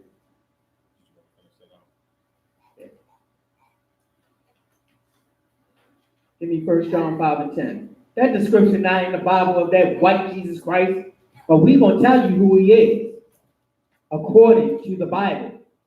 Not only is he a damn devil and deceiver, but he's a murderer, a rapist, a robber. He slept with his own sister and tried to murder his own father for the throne of the Pope. But we're going to tell you who it is, but we're going to get this scripture first. 1 John 5 and 10. The churches need to be ashamed of themselves and tore the hell down.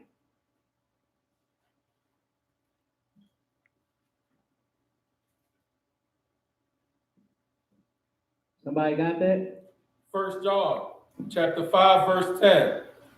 He that believeth on the Son of God hath the witness in himself. It says, he that believeth on the Son of God has the witness in himself. So if you believe on Christ, you're going to believe on him as the scripture has said. That's John 7 and 38. Somebody give me John 7 and 38. Hold that. John 7 and 38, Bubba Shaw.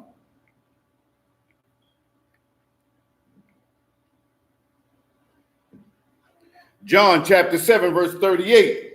He that believeth on me, as the scripture hath said. It says, he that believeth on me as what? As the scripture hath said.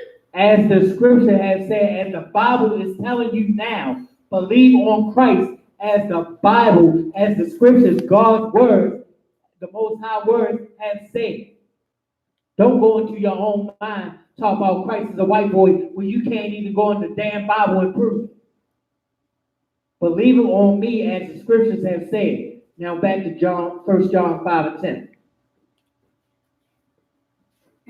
He that believeth on the Son of God hath the witness in himself. So you got the witness in yourself if you believe on Christ as the Bible has said. Go ahead.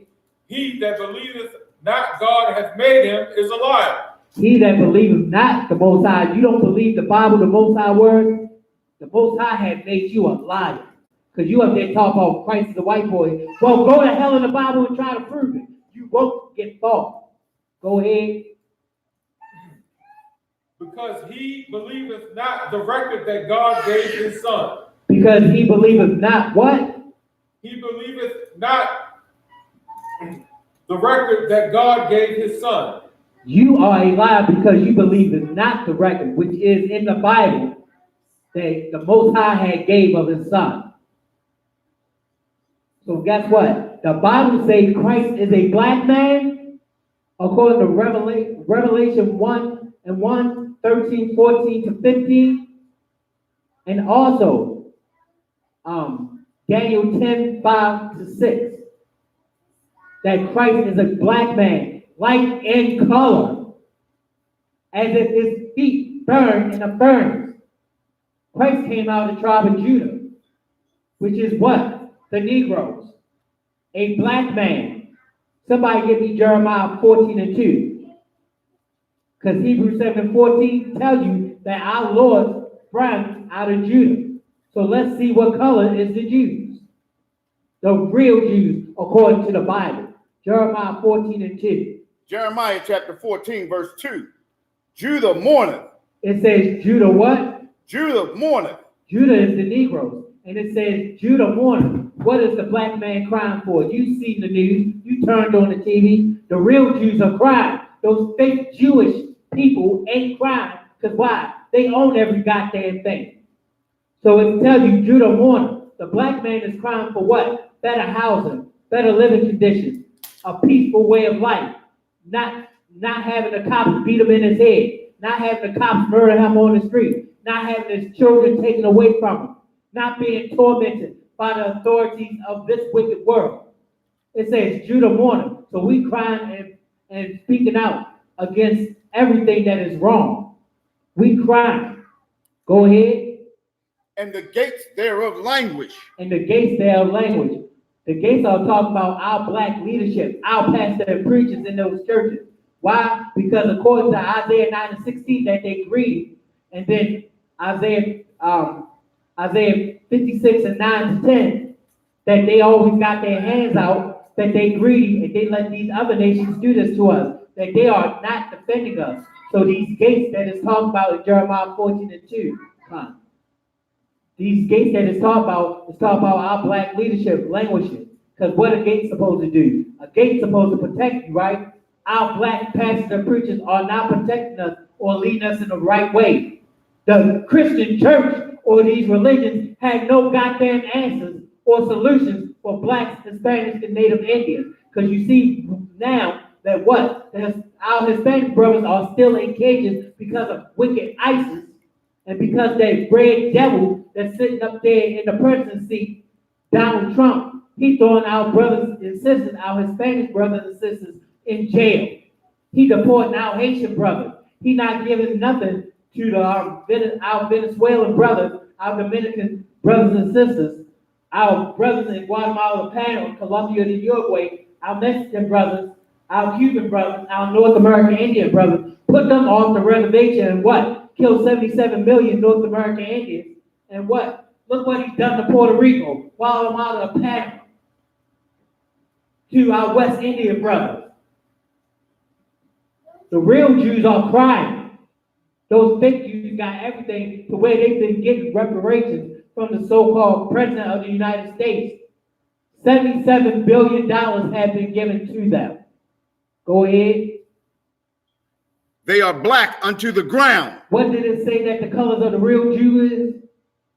They are black unto the ground. They are black unto the ground, which means you get the different shades of brown in the soil. From a light sandy brown to a deep dark chocolate.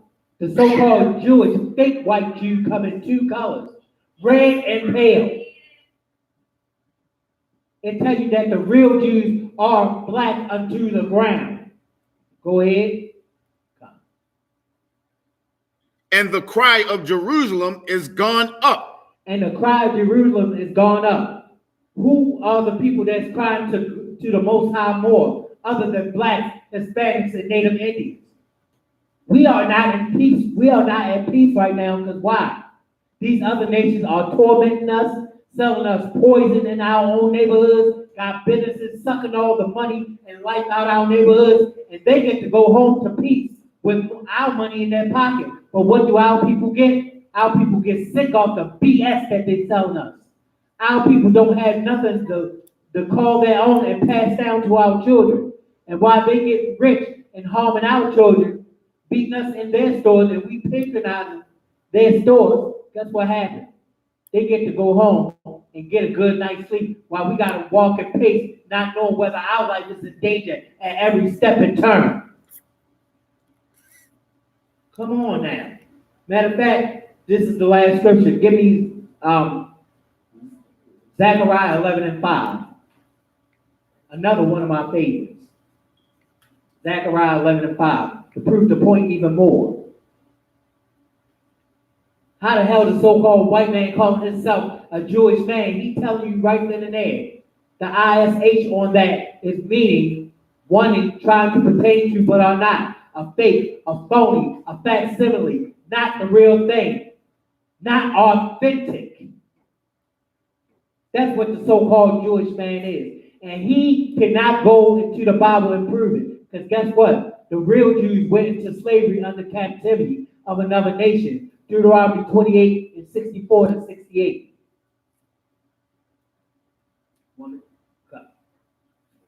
I got you. But go ahead, give me Zephaniah 11:5 real quick. Zechariah 11:5. Come, go ahead. Somebody who got it. Zechariah chapter 11, verse 5. Whose possessors slay them? It says, who possesses do what? Whose possessors slay them? Who possesses slay them? What does possessor mean? Possessor means you own property. You own somebody like they cattle. You have them as a possession. Whose possessors slay them? Who was slaying our people in the time of our captivity? Luke 21 and 20. This is talking about the so-called Romans and the so-called Greeks slaying us, taking what was ours and putting us into captivity. We were sold into the Grecians when we ran into the interiors of Africa during the 70 AD destruction. So our possessors who slay them, go ahead. And hold themselves not guilty. And hold themselves not guilty. when we go to court and we try to fight for our freedom, and the so-called white man then lied on our people, and we go to jail, we behind bars, and we die in jail, they hold themselves not what? Not guilty. When a so-called white man kill us in cold blood, or a Chinese man done stabbed us to death, they hold themselves not what? Not guilty. When they killed 77 North American Indians and put them off our own land, and done killed all the buffalo and starved us to death and gave us smallpox and blankets, the so-called white man held themselves not what? Not guilty.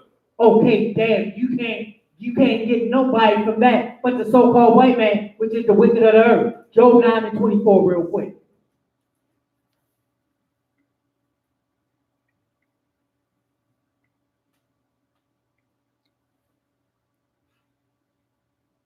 Job chapter 9, verse 24. The earth is given into the hands of the wicked. It says the earth is given to the hands of what? Of the wicked. Now, who is sitting in the presidency ruling the whole world as commander-in-chief? The wicked. The wicked. What is Donald Trump? The wicked. What is these pastors and preachers in the churches? The wicked. What is anybody that's teaching you not to keep the law? The wicked. It's the wicked. But this is specifically and undoubtedly, without a shadow of a doubt, talking about the so-called white man who is the wicked ruling the planet right now. So-called Edomites that came fresh out of the caves. Why do you think that they call white people Caucasian? Because Caucasian means cave dweller. Is that my time? That's my time. So we are the ISUPK coming out of 1 West 125th Street, Harlem, New York, under Commanding General Yohana. We are not affiliated with any other Israelite group, religious sect, or religious denomination. We are here to teach our people of Negro, Indian, Hispanic descent the truth according to the Bible, and to only come for the house of the lost sheep of the house of Israel, and for no other nation, no either. And we have a school at 3428 Eastern Avenue here in Baltimore, Maryland, in Hollandtown. Come to classes from 7 to 9, from 7 p.m. to 9 p.m. Come and get the knowledge and wisdom and understand that the true prophets and priests of the Most High in Christ is, which is the ISUPK, and that's my time. I am priest and officer of 1,000 Gabar Dai. Shalom. Somebody come and do these announcements.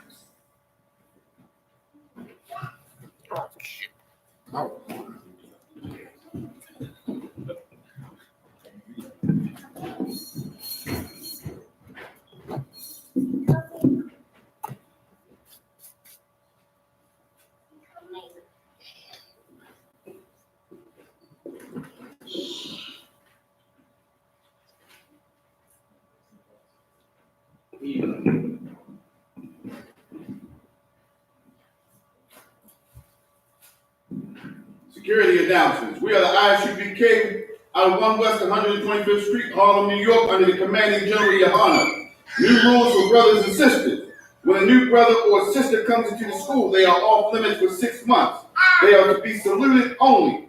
They are here to shed themselves in the world. After 6 months, if a brother or a sister has an interest in a particular person, he or she must get permission from the head to speak to a brother or a sister. There is another 6 months in which the brother or sister will court each other. After this 6-month period, the brother or sister will get permission from the head to marry. Time, which is a commandment. You can find this in Numbers 18:21 and Malachi 3:8-10. It means 10th in Hebrew. It is pronounced Ma'asherah. 10th of every penny of any increase the Lord gives you to the Treasury Department or the teacher. Priest fund, free will offering for the priest, not mandatory. Whatsoever amount you would like to give, up in holy convocations, remind Akim and Aquapium to check on social media such as ISUPK.com, Facebook, Twitter, YouTube, and so on for ISUPK events and material. If a brother, We had the memorial of blowing of the trumpets, September 20th, and Wednesday, September 20th, 2019. We also have the Day of Atonement, September 29th in 2019. If a brother wants to be a trooper in the school, then he is to start wearing all black, which includes black boots, shirts, pants, headband, or scarf.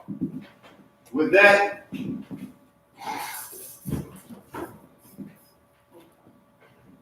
And with that, we're going to give a one courtesy salute to the teacher. Men of Israel, Amari Shabbat, Amari, Barak, Yahweh Hashem, Yahweh Shah Barakatah. Yahweh Bashem, Yahweh Shah Barak Thumb, Yamatah, Star, sister, please stand. We're going to give a one courtesy salute to the sister. Men of Israel, Amari Shabbat. What? Amariam, Barak, Yahweh Shamar Alathan, Ba'ashem Yahweh Shah. Yahweh, Shamar, Al, Athan, Ba'ashem, Yahweh Shah. Yaimata, class dismissed.